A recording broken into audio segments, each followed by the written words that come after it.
Okay, so I did jump ahead a little bit here. I got it in here.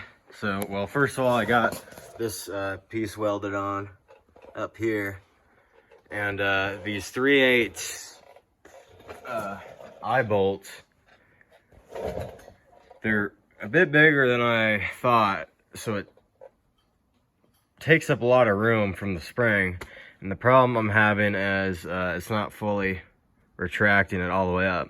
But these 18.8 springs, whatever they were, seem to retract it pretty well. So these things are rated for 160 pounds. So I found these quarter inch ones, and they're rated at 80, and they're substantially smaller, as you can see.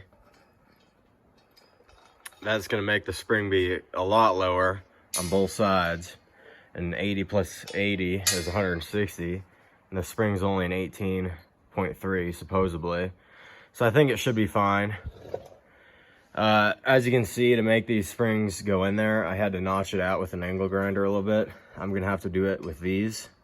I might put a little tack on the end once I do it, so it holds this together and retains the 80 pounds it was originally designed for. The other option is go for smaller springs, but I was having a hard time finding any around 5-inch extension springs that are this capacity and are looped around like this several times. And I would imagine if you have a smaller spring, and if I'm extending it, because this goes about 4 inches, a smaller spring, each one of those coils is going to be stretched more than a larger spring like this. So ideally, at least I think I'd want a larger spring, a longer spring, because it has more of these coils, and each of those coils has to stretch less than if I got a smaller spring. So I think I'm gonna keep these springs and try switching these out. I did also get these 5/16, maybe try that too. So yeah.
Okay, so they're both tightened all the way down. See how big of a difference that made. I'll get this in.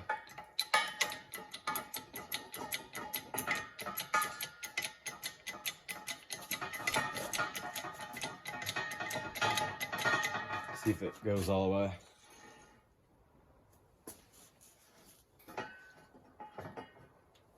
Within 1/4 of an inch or so, which is pretty good.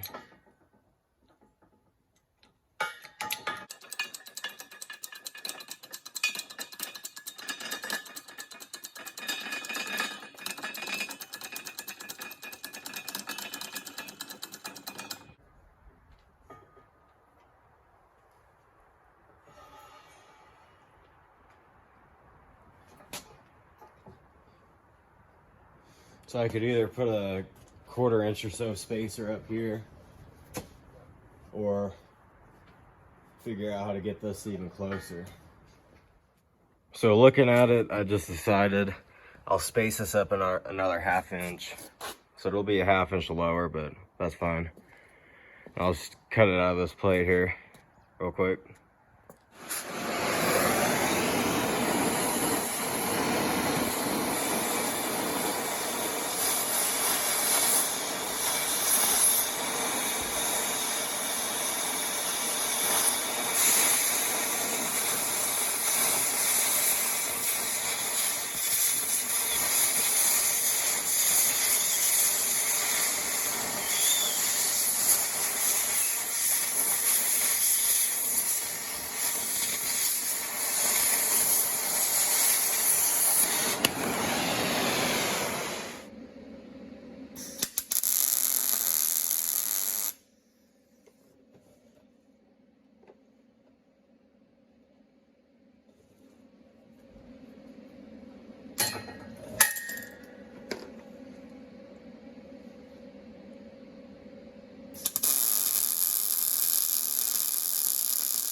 The tabs are on all 4 sides here. And I put some PB Blaster, just because that's what I had laying around, on all the joints, and seems like it works pretty smooth. Alright, that's all the way down. And then just goes all the way back up. Yep, all the way back up. So now I just need to work on the bottom part. Alright, here it is so far. Now, as you can see, something here has changed. I don't know what I was thinking for only 4 tons. Even those little A-frame presses that you can get are 6 ton, not 4. So I was originally thinking that I would just do stuff like this, press that wheel studs, so I can take the drum off or the rotor off the hub. But after building it, I did kind of, it's pretty overbuilt. I mean, this is some decent sized channel. And 4 tons, that's really not that much. So, well, I got another bottle jack now. This one's a 12 ton, but it's a low profile. So this low profile is about the same height, all the way collapses at 4 ton. So it's pretty much the same size. All I need to do is get rid of all this, probably make a bigger plate to hold it all, and then I might need to add extra spring on each side here, so it has some more force to force it back up, because this is quite a bit heavier.